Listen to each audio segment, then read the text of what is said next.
Hi, welcome to Radio 4's Consumer Programme. Today, might you benefit from new energy tariffs with low standing charges but higher unit costs? We'll be unpicking that. Might you benefit from a new approach to decluttering? They call it decluttering by degrees.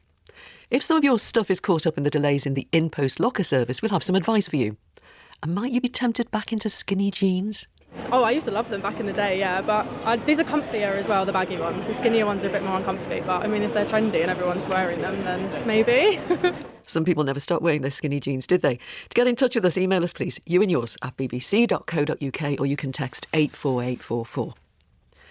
Almost 500,000 UK students will start university next month. For most, it'll be their first time budgeting for themselves.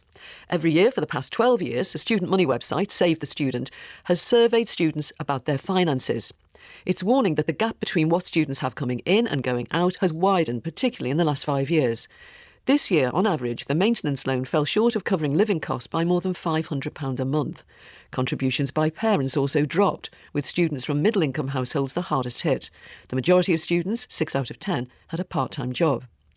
Save the Student will tell us more about their research in a minute. First, though, we can hear from Natasha Jones, a student at Glasgow Caledonian University. She lives with her mum.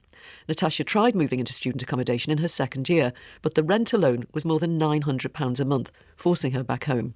I loved living by myself, and if I had it my way, I still would be doing that. But I just ended up basically in financial ruin and quite a lot of debt just from trying to live by myself.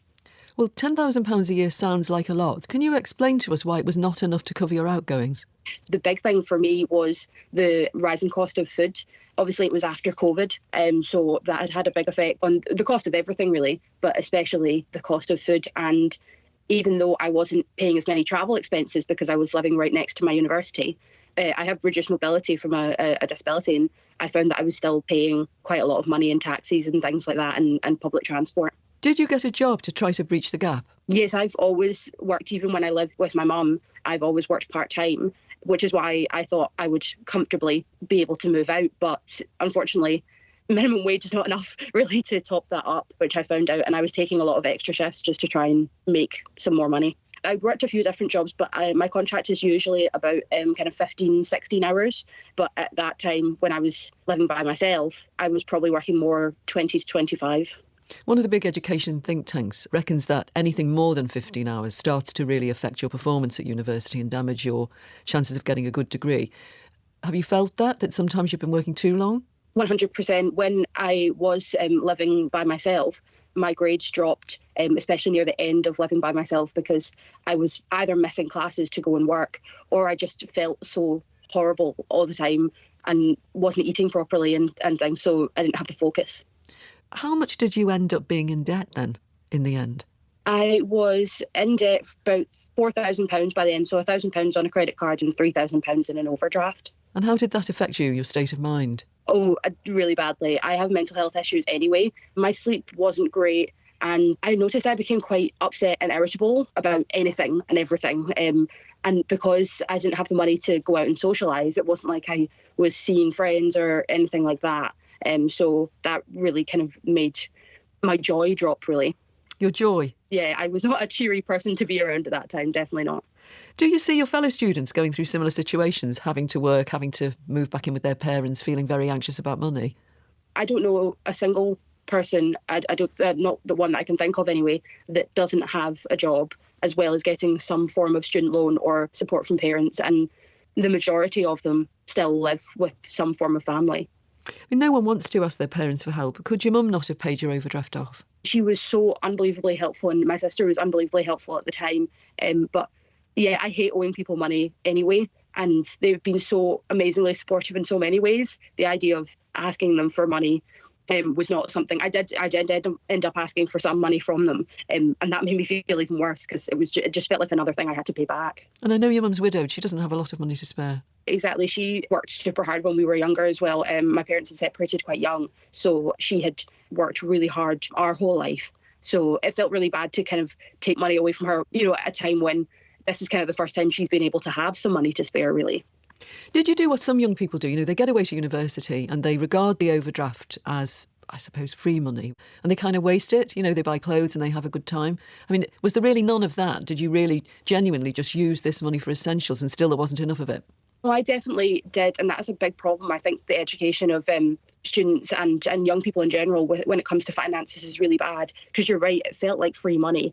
I wasn't kind of jet setting off or doing anything fun or interesting. It was just the basics, and then it fell into this kind of, I guess, hole of, well, I already owe people money, may as well. And then it went back to, right, well, now I'm in this deep debt and I'm just going to eat pasta and nothing else, really, until I can pay it back. And I'm still paying it back, really. That was Natasha Jones. Tom Allingham is the Director of Communications at Save the Student. Tom, this year, the tuition fees that the universities are going to receive has been increased. But what has happened with the maintenance loans? Yes, so the maintenance loan has increased as well. It's increased in line with inflation, which on the face of it sounds great. But the issue is that going back 3 or 4 years, inflation, or rather maintenance, have increased at the rate of predicted inflation. And obviously, during the peak of the cost of living crisis, inflation was massively exceeding what people expected it to be. So in those years, maintenance loans increased at far below the rate of actual inflation. And that's the issue that students are facing right now, that currently there's a big shortfall there that was kind of implemented into the system 3 or 4 years ago that hasn't been addressed. What's happening with parental contributions? So parental contributions across the board have gone down, or at least on average have gone down. So we're now looking at £146 a month. But as you mentioned earlier, it's students in the middle income bands that have been the hardest hit. So students in the band of £35,000 to £45,000, they've seen their average monthly parental contributions go down by £137 a month, according to our survey findings. That's a huge chunk of money that those students are missing out on every year. How do you explain that? Just cost of living squeeze on middle earners? I would say that's absolutely the case, yeah. And the fact that those students in that band, they're not getting the maximum maintenance loan because the government implicitly or explicitly expects their parents to contribute to top up their maintenance loan. But of course, as you say, those families are going through a cost of living crisis themselves and often can't afford to top up the loan to the extent that the government expects. We just heard Natasha. She's a Scottish student studying in Scotland. Now, her loan and bursaries combined amount to £10,000 a year. But that wasn't even enough to cover the rent in what was purpose-built student accommodation. How typical is that? Depressingly quite common. We hear from so many students who say that their loan is not enough to cover just their rent. And once they've paid their rent, then everything else on top of that, they have to find from other sources, be it parental contributions, part-time job, bursaries, or whatever else. I was going to move on to that because paid work isn't a choice for Natasha, it's a necessity for her. Would you say that is now the general picture? I would say so, yeah. I think you mentioned earlier, the stat from our survey, 58% of students have a part-time job. And again, as you mentioned earlier as well, students having to work more and more hours. I think Natasha mentioned that she was working between 20 and 25 hours, which, as you say, does cross the threshold in which it does start to impact a student's study. She talked about reaching a point where she was eating only pasta. What kind of choices are students saying that they are making? So another key stat from our survey is that almost 3 in 5, so 59% of students in our survey said they skipped meals at least some of the time in order to save money. And 10% said they'd used a food bank in the 2024-25 academic year. And I think beyond all the normal stuff, cutting out going out, travelling, maybe walking instead of taking the bus or the train, I think it's skipping meals, which is the thing that is really, really concerning, that so many students are having to do that to make ends meet. It's not turning out to be for many students the experience that they imagined it would be, is it? It's much harder, financially much harder. There isn't a lot of spare money for socialising and so on. Some listeners would say, well, that's fine. Obviously living is a priority. Having enough money to buy food should be the priority. But I also think that really disregards what should also be a really important part of the university experience, which is getting to meet new people, experiencing new things, experiencing a new part of the country, independence, all of these other parts of university life. It has got so much more difficult to be a student in financial terms, at least in the past 4 or 5 years. And that typical picture that we have of the university experience of going out, it might be difficult, but you might have to live on baked beans or whatever. That's just not the case anymore. It is so much more difficult than it was even 6 or 7 years ago. Universities UK told us that universities are stepping up their efforts, with many offering bursaries, support schemes, assistant funds, but they say they can only do so much, particularly in the current financial climate. Did you see evidence of that, more students applying for hardship money? We did, yep. So the percentage of students in our survey, at least, that said that they had received hardship funding from their university has increased from 11% to 13% year on year. And the average amount they received had also increased as well. But I would also echo what Universities UK have said, that unis can only do so much, and the onus really is on the government to increase maintenance loans to bridge that inflation shortfall that we've seen over the past few years. Tom Allingham from Save the Student, thank you for that. From January, you should be able to choose an energy deal with a low standing charge if that's what you want to do. But the trade-off will be that you will pay more for the energy you use. It's the solution that the regulator, Ofgem, has come up with to the problem of high standing charges. Standing charges cover the cost of bringing energy to your home, and they vary depending on where you live. Since energy prices started to soar, people cutting down on their energy use have been disappointed to see that that makes no impact on their standing charges. There was an outcry about it, then a review by Ofgem. Today's solution is the result of that review. It's going out to consultation, but it has government support. Tim Jarvis, the Director General of Markets at Ofgem, said the changes will help a lot of consumers. I would say to people, if you are interested in getting more control over your bill and you are perhaps a low energy user, you want to see a greater link between perhaps safely reducing your energy and the amount that you pay, then have a look at these tariffs, talk to your supplier and get some advice to see whether this is the right thing for you. That's Tim Jarvis from Ofgem. Well, Sylvia, who lives in Didcot in Oxfordshire, is a low energy user. She's 73 and she lives on a modest pension. She's been in touch with you and yours about standing charges. We spoke to her this morning about these proposed new tariffs, lower standing charge, higher energy price. I think it's a great idea. I guess, we'll need to have the figures, and I'm the sort of person who will work out if it's beneficial for me because I know what my average usage is, kilowatt hours and whatever.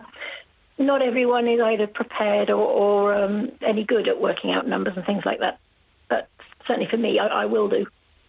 That business of shopping around, comparing, working out your energy use, how will that be of benefit to you?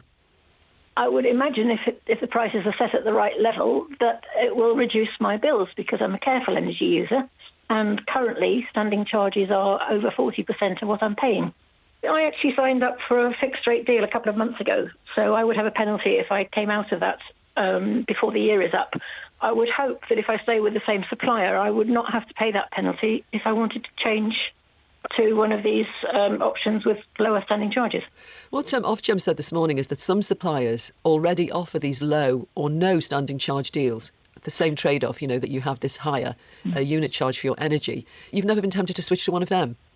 I only found one when I looked 2 months ago, and it was only working, I think, on a meter. But the chances are they couldn't really tell me how it would work for me because some days if you don't use any, you're paying at different rates. So it's impossible to say how many days I might not be using gas in the summer, for example. So the only one I found wouldn't have worked for me because they couldn't really give me a fixed price and it looked as if it was going to be more than my EDF price. So that's Sylvia. Emily Seymour is the energy editor at Which. Emily, some of these tariffs are already on offer, low or no standing charge, but a higher unit cost. How easy do you think it will be to compare prices? Hi. So I mean, what's been proposed is, asking that all energy providers have an option of a tariff with a lower standing charge. As you said, there are some of these on the market already, and when you're fixing a deal, if you look at price comparison sites and things, they will kind of generate this is a figure of this is how much we think your monthly bills will be based on what you've told us about your energy use. I think when I last fixed an energy deal, I did do the work of digging into what are all the unit rates they're asking, what are the standing charge rates they're asking, how much is that actually going to equate to for my personal bills. It is a bit tricky, and I think the challenge here with these new tariffs coming in more widely is making sure that customers who do struggle with that process are able to make the right decisions for them. Yes, I was going to come on to that because consumer groups like Which wanted the energy companies to identify the customers who would benefit from low standing charge deals and just move them onto them automatically, but Ofgem has decided not to do that. Yeah, I mean, I think that was certainly the suggestion from Martin Lewis, who's been quite vocal about it, has been that this should be, he wanted this to be brought into the price cap. So the energy price cap is in place for people who haven't switched, vulnerable customers, people who have not engaged with the market. I think what's been proposed today is an option of a fixed deal. So of course there are some users like your caller for whom they'll be willing to have a look into the details and make the changes. I think the worry seems to be that for people who aren't engaged with the energy market and are just on the price cap tariff, they won't benefit from this new proposal and they'll still be paying the same kind of price cap rates as we already have. Sylvia is on a fixed deal now and wonders if she'd be able to switch to one of these new tariffs without a penalty if she stays with the same supplier. I guess these are all details that are yet to be ironed out. Yes, I mean, I certainly think what Ofgem has suggested is that the ball will be in the court of the energy providers in terms of what they actually offer, what the specific figures are, how much those new standing charges are. They'll be lower, but we don't know how much lower, and what the equivalent unit rates will be. And, that is going to be a big question. And also what they'll be offering to existing customers, so people who are on fixed deals. As Sylvia said, once you've signed into a contract with an energy provider, there are usually exit fees that you have to pay if you change early. So she'll probably need to have that conversation with her energy provider. Ofgem said today that it can't make standing charges go away. We all have to pay them one way or another. One option would have been for the higher energy users to pay more for their standing charges than the low energy users pay. And Ofgem said they didn't go for that because it would have penalised people who use a lot of energy, say, because they're ill. Now, the government has put out a statement describing what's going to happen as a short-term intervention until Ofgem concludes a wide-ranging examination of how to allocate costs within the energy system. When do you think we'll know the results of that? Yeah, so there is a much bigger consultation going on at the moment. I think they're wrapping that up, or they're certainly wrapping up the kind of the stage at which organisations can sort of contribute viewpoints. So we'll have to see. I don't know when Ofgem will be publishing that, but hopefully relatively soon. And we'll have to see what that then implies for kind of energy bills more widely. Emily Seymour from Which, thank you. This is You and Yours, Radio 4's consumer programme. It's 23 minutes past 12. Almost everyone owns a pair of jeans. They were invented as workwear, but now people wear them everywhere. So the office, on nights out, walking the dog. You'll notice if you're shopping for jeans that there are some new shapes like very wide leg and barrel leg. Old shapes, flares and skinny leg are back. Our reporter Josie LeVay spoke to some shoppers in Manchester city centre about the style of jeans they are wearing. I guess it's quite baggy, a little bit oversized. I got them from a friend actually, and I never really thought this was my style. I kind of like it, so yeah. I guess these are under Gen Z maybe quite popular, but it's not why I wear them. Would you go back to a skinny jean? I don't think so, no. I think I've done that in my teens enough, and now it's good. Yeah. It's Topshop starting to sell them again, the skinny jeans. Yeah, good for them, not for me. I'm wearing just an easy fit jean, which is a bit flary but not too tight. Do you follow the fashion trends for jeans at all? I do and I don't, really. I just try to stick to what suits me and what I know. Where I definitely know the skinny leg ones do not suit me at all. And your jeans are like something you should feel confident in. Not like, oh my God, what am I trying to look like in these? You know. Just Levi's, just skinny jean, Levi's, dark navy blue, I think, high-waisted. Do you follow the trends? No, can't say I do follow trends, no. I just wear what I like to wear. Old. How old? These are about 15 years old. That's good. I mean, they're meant to be designed to last, aren't they? Yeah, they're just retro, I think they are now, aren't they? I got them, I'd say, about 15 years ago, and they've lasted. Did they come with the tears in? No, not originally. One or two. People pay for jeans that look as worn as them now, don't they? But yours are natural. Yeah, they've just worn through. They're like blue wash jeans, slightly baggy, and they've got a rip on the left leg. I think they're comfy and they're quite trendy at the moment. Blue, straight leg, a little bit baggy. As a tall girl, it's hard to find jeans that actually reach our ankles, so yeah, whatever fits. Yeah. Can you imagine going back to skinny jeans? Yeah, potentially. I think sometimes they look nicer, depends what you wear them with. Oh, I used to love them back in the day, yeah, but these are comfier as well, the baggy ones. The skinnier ones are a bit more uncomfy, but I mean, if they're trendy and everyone's wearing them, then maybe. Some shoppers in Manchester talking about their jeans. Well, skinny jeans were high fashion 20 years ago now. 20 years, I know it doesn't seem that long, does it? They went out of fashion. Some people never stopped wearing them. Michelle in Nottingham texted about that on 84844. She said, I've never really given up my skinny jeans. Baggy jeans may look more relaxed, but they also make my bottom look baggy. Too baggy for my liking. Well, anyway, now they are back in fashion. They're on the catwalks. Vogue features skinny jeans this month, and Topshop is selling its popular Johnny jeans online, if that's how you say it. They are high-rise, super skinny jeans. Katie Greenwood is a lecturer in fashion design at the Manchester Fashion Institute at Manchester Metropolitan University. Did I get that pronunciation right? Are they Johnny jeans? Joni jeans. Okay, there you are, yeah. I guess. Oh, was it? Yeah. Joni Mitchell, did she wear skinny jeans? I don't know. No, okay, so neither of us know the answer to that. Email us if you do know the answer. So, Katie, these skinny jeans of 20 years ago, I had a look at these Joni jeans this morning online. They're tight as leggings. The high fashion ones on the catwalks now, the shape is subtly different, isn't it? Yeah, what we're seeing on the catwalks at the moment is a little bit more of a slim straight, and we're seeing them in a less stretchy denim, so perhaps a little bit more authentic. However, we've got to remember this is catwalk fashion, so of course when these looks become commercialised, we might begin to see stretchier versions of these arrive in high street stores. You mentioned the stretch. Very skinny trousers, drain pipes. They were really fashionable for men in the 1950s with rock and roll. Elvis Presley had them. Was it only when the manufacturers could add a stretch to the fabric and add a stretch to denim that really skinny could become a shape for jeans?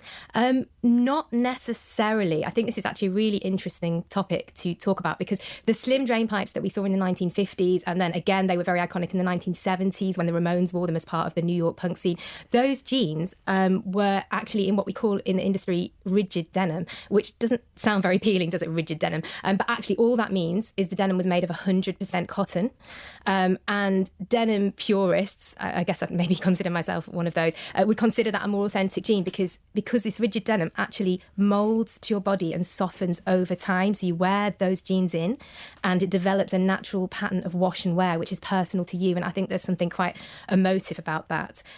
Stretch first appeared in jeans in a widespread way in the 1980s, and that was the introduction of elastane blended with the cotton, which of course is plastic. So you're blending plastic yarn with the cotton, and of course that happened in a huge way in the noughties because the jeans got skinnier and skinnier and skinnier and actually ended up being jeggings, didn't they? We would call them jeggings. Yeah. And I think that's when the mainstream jeans consumer actually began to expect their jeans to feel super comfortable on day one or when they tried them on in the shops, and they kind of lost that idea of it being something that you buy and you wear in over time like a long game.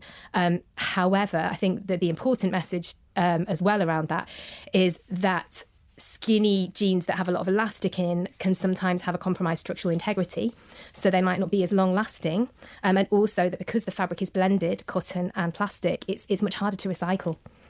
As one of those shoppers said, skinny jeans are very uncomfortable, stretch or no stretch. I mean, they were particularly uncomfortable when they had no stretch in them. People used to lie down on the floor. That's true. To zip them up. And yeah, I can remember my Uncle Richard couldn't get his legs into his drain pipes. You wonder, don't you, post-pandemic, whether people will be willing to suffer for fashion in that way? Absolutely. I think the pandemic completely transformed the way that we think about fashion, and perhaps jeans now almost count as dressing up, in a way that they didn't before. So it might be that people save their skinnies for more formal occasions, or perhaps they want to impress and they're not as universal. Yeah. So you suffer on a night out? Yeah, perhaps, yeah. Like you might suffer in your high heels. Why do you think there are all these new shapes available? Barrel leg, for example, very wide and then tapered on the ankles. So there's a few different reasons for that. One of them is, of course, to do with the speed and growth of the fashion industry, which has increased and increased and increased, as I'm sure we're all aware. So there's this constant need for newness and new trends. And the other one is audience fragmentation, because I think in the same way that we're not all watching the same television programmes as each other anymore, and we're not all listening to the same four bands, in a way that we maybe would have done 20 years ago, we're not all buying into the same trends, are we? Because social media has allowed a lot of different trends to reach us across different platforms, and we've all got these personal algorithms, so we're all receiving slightly different information, and that means that all these trends can coexist as opposed to having one dominant or uniform trend.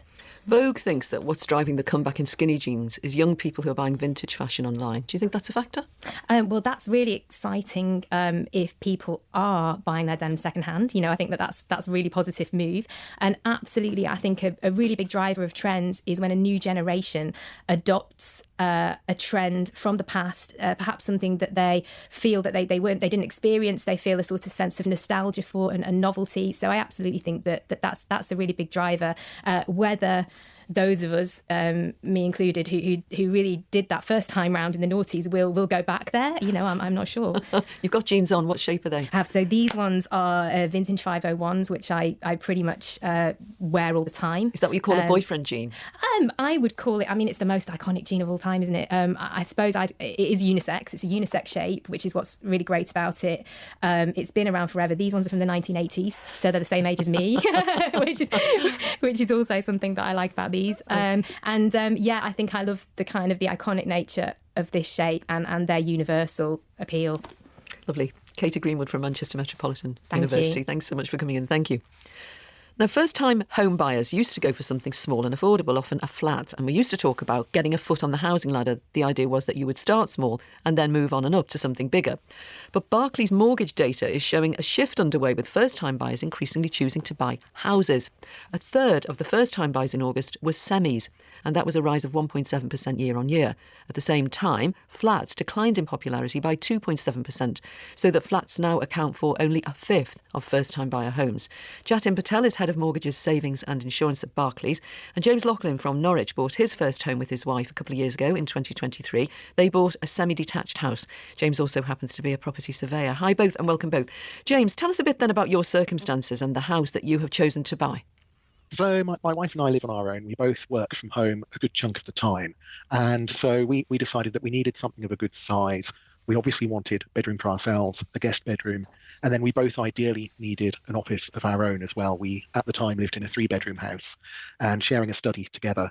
There were times when it was difficult, I think, with the noise in particular. So for us, it was almost a non-negotiable that we needed a 4-bedroom house, even just for the two of us. So that all but ruled flats out of the market. And again, with my professional experience being a surveyor, I specialise in leasehold property. Knowing the ins and outs of leaseholder flats, I don't think I'd have touched one with a barge pole, even had they been a realistic option. So we ended up plumping for a 4-bedroom semi-detached house on the edge of Norwich here.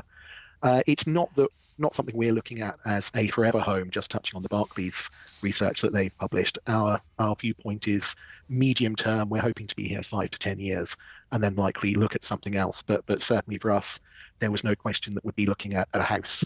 So had you been renting a house before you bought a house then?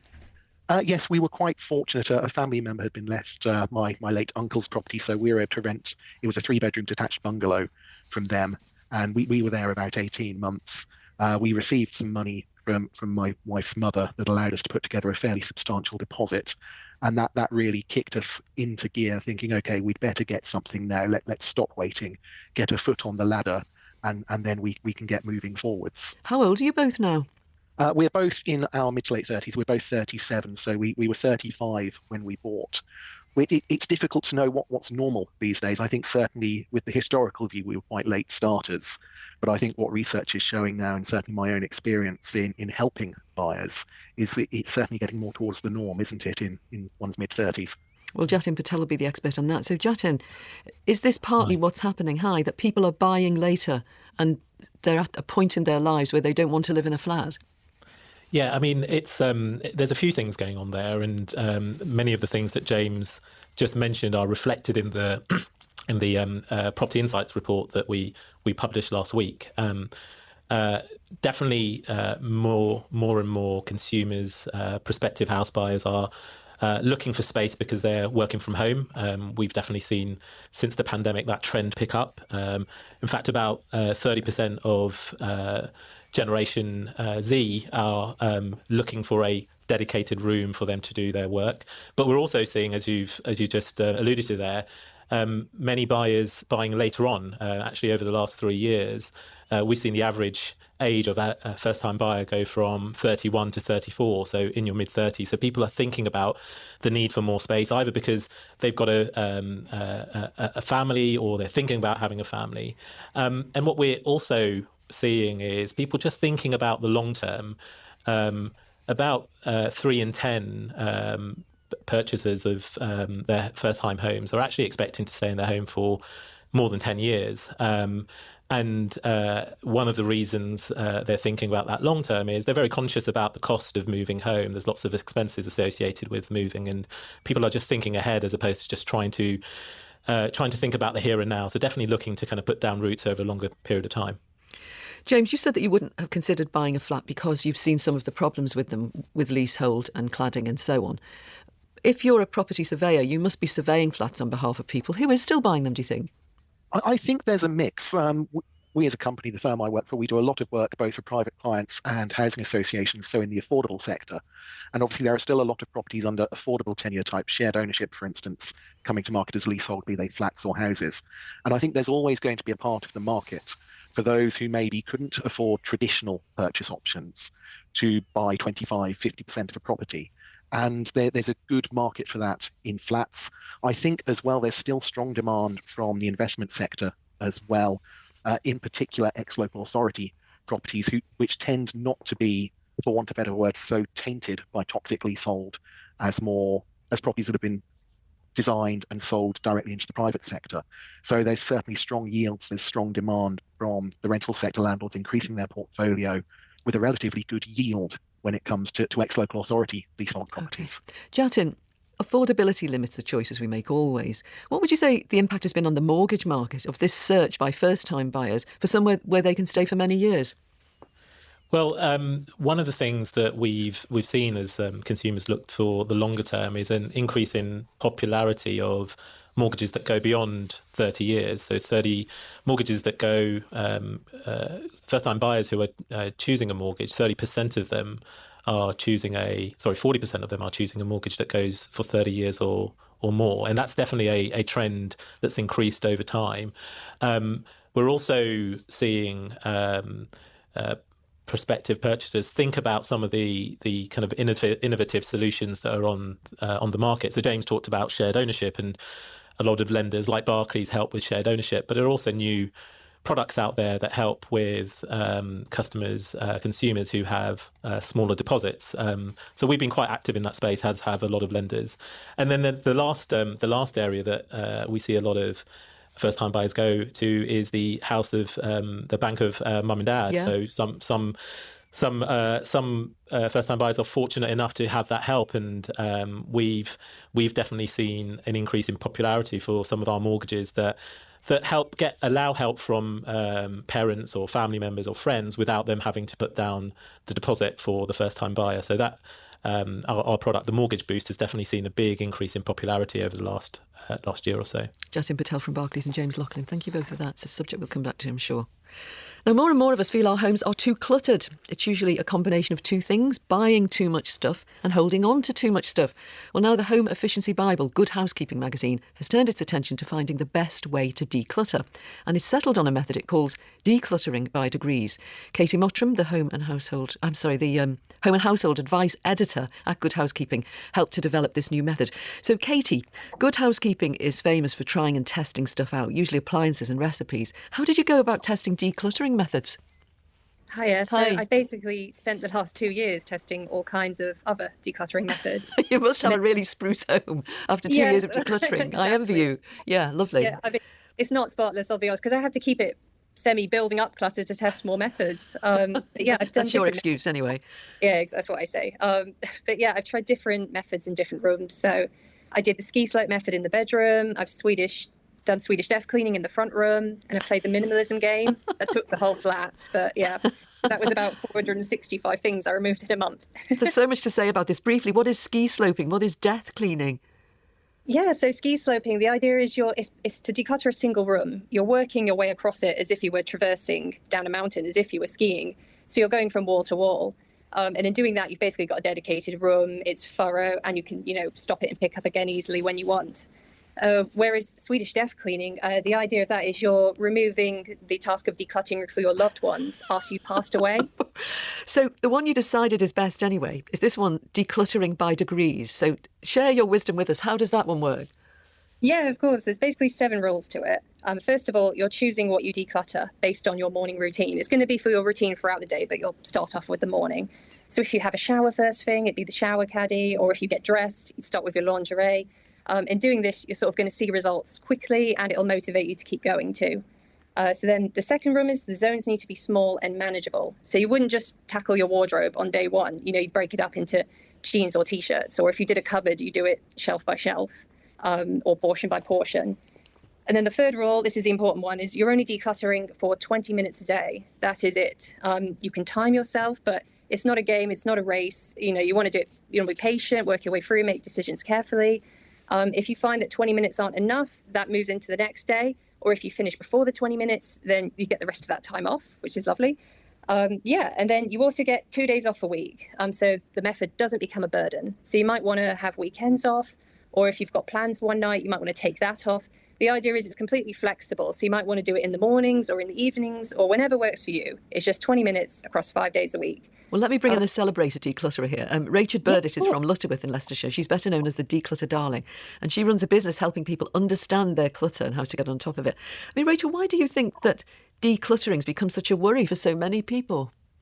I've been doing this for over 10 years now, and I think it's really become quite prevalent since the pandemic. Definitely, we are in our homes so much more. We're utilising our homes in ways that we haven't always done. So it's a workspace, it's a family hub, it can be a gym.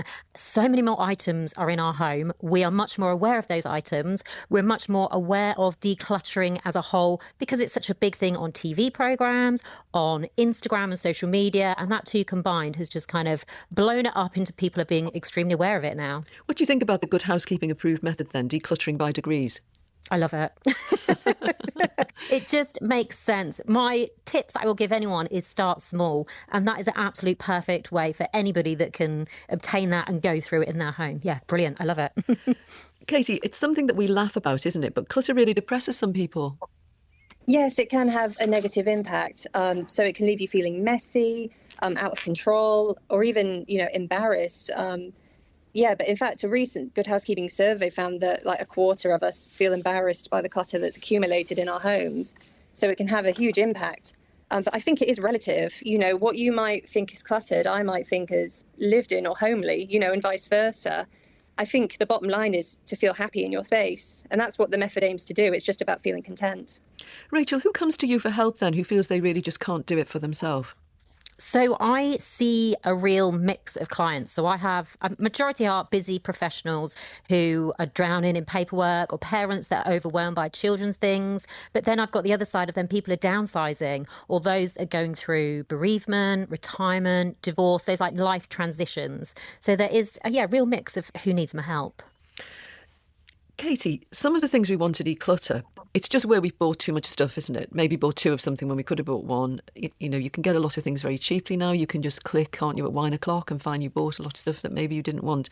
But some of it is things that it's hard to make a decision about. I suppose that's more of that kind of death cleaning thing, isn't it? Where you've got a lot of papers that you've kept, or things that are of sentimental value to you but maybe won't be to anybody else. That's the difficult one, isn't it? Not your knicker drawer. Yeah, of course. I will say the method's more designed for everyday clutter that you're going to come across in your cabinets, like expired medication or makeup and things like that. For sentimental items, I wouldn't put a timer on the clock because, you want to take the time, make sure you don't have any regrets with those sorts of things. With those, my advice would be getting a second person in to help you for a fresh perspective, making sure, you've come to terms with how you feel about the item, and don't just remove it thinking, out of sight, out of mind, because you don't want to regret it later. Rachel, what would you say is a top tip for getting started on that kind of clutter where you can't make your mind up? It's taking your time. And not aiming for that perfection. If you want to keep those items, keep them. No one is there to say get rid of them. It's for you to understand what you want and what you don't want, and diarise it, set timers, however you do it, to make sure that you can get through it in a slow process. Don't make any rash decisions when it comes to that. And also think of your future self and your family. Are they going to want that in the future, or do you need to take the time to get rid of it now? Rachel Burdett, the Declutter Darling, and Katie Mottram from Good Housekeeping. Thank you for that. If you use in-post lockers to drop off or pick up parcels, you know how easy it is. There are thousands of lockers in convenient locations all over the UK. It's a completely digital service. You have an app, you're sent a QR code, and that code is read at the locker. It opens to allow you to collect something. If you're dropping something off, you don't have to print or attach a label unless you want to. But in-post is having trouble with its systems, and it's causing delays at some of its parcel lockers' pick-up points and drop-off points. The label-free feature may well be adding to the woes. Martin James is a consumer expert. He's been following these problems at InPost. So Martin, so far as we know, what's gone wrong then with the InPost systems? Well, what's happened is InPost is coming together with another big parcel delivery company, that's Yodel, and they're integrating their systems, which automatically makes many people's hearts sink, because this is where computer problems arise. And sure enough, the company has said that a software integration issue has resulted in delays to the network. However, what's actually happening is we're hearing many reports from people who've simply not been able to track their parcels, access things that they've sent, or find out if they're going to receive things that are being sent through the InPost network. So it's caused a great deal of confusion, and we're still not any clear about when everything is going to be resolved. It's a huge company, this, isn't it? Just give us some idea of the brands that use the lockers. Well, there's some pretty major ones. All of the big online stores, everything from Amazon, organisations like Vinted, which we've spoken about before on the show with InPost, all of them use InPost because it's a very convenient way for people to collect items, because, of course, it doesn't involve parcels being left in the porch or going missing. So it's certainly very popular. But this issue really highlights what the problems that lie in wait when an industry is entirely revolving around technical matters. So if there is a problem with software, the lockers can only be accessed by QR codes. They can only be tracked electronically. So when things go wrong, they really do go wrong. It seems to have started 2 to 3 weeks ago. Does anyone know how many parcels are delayed? Well, I have done my best crunching of numbers for you. Oh, thank you. It is very difficult to pin down because the industry doesn't release these statistics. But Ofcom, who actually regulate this industry, which surprises many people, have whole reports on all of this. It's estimated that somewhere in the region of 13 to 14 million parcels are sent in the UK every single day. And whilst Royal Mail is still the market leader in this whole area, Yodel is certainly one of the big providers. So I think it's safe to say that millions of parcels are certainly likely to have been affected, or at least the senders have not been able to track track them. Now, of course, you are covered if, to a certain degree, if parcels do go missing, but according to InPost guidance, that's only for £50 if you haven't taken out the additional cover. Well, they were saying on the website, InPost, as well as apologising to their customers, that it was affecting 8% of their lockers and drop-off points. But that figure has now gone off the website, so we really don't know. This morning I spoke with Paul Green from Oldham. He's just set up a business called PG Soles, refurbishing shoes and trainers. And the problems at InPost have been a disaster for him. It's had a pretty severe knock-on effect, really. I've only just recently set up, so some of the first parcels I've sent out are currently stuck in no man's land. I've got one that's basically stated on the 13th, just says off it goes. I don't know where that's gone to. No further updates on that one. I've also due parcels in that I've got some client shoes in that I'm trying to refurbish, and they're in a position where they don't know where the trainers are as well. So when you say you don't know where they are, it all works through the app. What should happen? Normally when you're sending something away, you get notification it's being collected by a courier, and then it shows every day how that's gone throughout the network. I got one of my items says on the 12th it was collected by a courier. And the 13th it just says off it goes. No further evidence, no further input by InPost on where that is. In total I've got about 8 parcels showing the same that I'm due in. Have you had any chance to speak to them? Is there any kind of a helpline that you can ring? I've gone onto the website and they have a contact app, so you can send a message. I sent a message asking for updates on a few parcels. Received an email on one of them saying that there's an issue at 8% of the locations, and then 2 minutes later got an email off someone else saying there was an issue at 10% of the locations. There's a lot of inconsistencies coming through from InPost about what the issue is and where. Raised numerous questions asking about refunds or compensation, because at the end of the day we take out InPost on a contract basis that deliveries between 3 to 5 working days, and we've far succeeded that, but no one's getting back about refunds. That was Paul Green speaking to me this morning. Martin James, InPost had a statement on the website saying they were going to have all this fixed by today, and they've updated that this morning just saying that they've made great strides with it, but there's no deadline now. And this question of insurance and compensation is a tricky one, isn't it?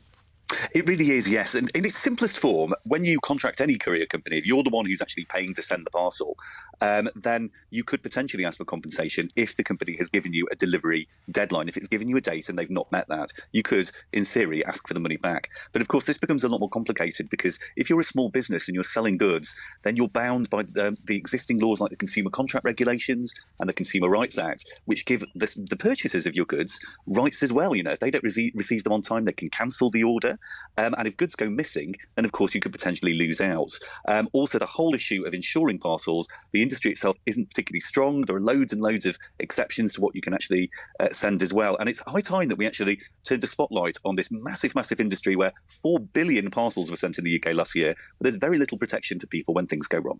And this business with InPost of not having to use a label, do you think that will be adding to the problems? I mean, in Paul Green's case, he always puts labels on, but I mean, some of the people who've been sending him shoes and those shoes are delayed getting to him, they may be lying somewhere but with no paper label on them. Will that matter?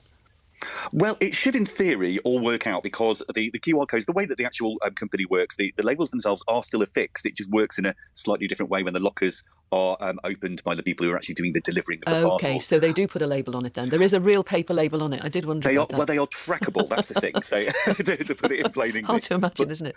But we've previously reported on the show as well that in the past there have been some problems where InPost parcels have been incorrectly tagged, and that has led to them going to different places. I think the most important thing is whenever there's a technological problem, you should ultimately get the service that you wanted, and you should get a refund if things have gone wrong. But this is, once again, a salutary reminder that too much reliance on technology can result in massive, massive problems. Martin James, thank you. That's it for today. There's no You and Yours tomorrow, but Greg Foote will be here with Doe at 12:30. He and his team of experts are looking ahead to the future of flight. How could new supersonic flights not cost the Earth? Will your future taxi be a flying one with no pilots? And could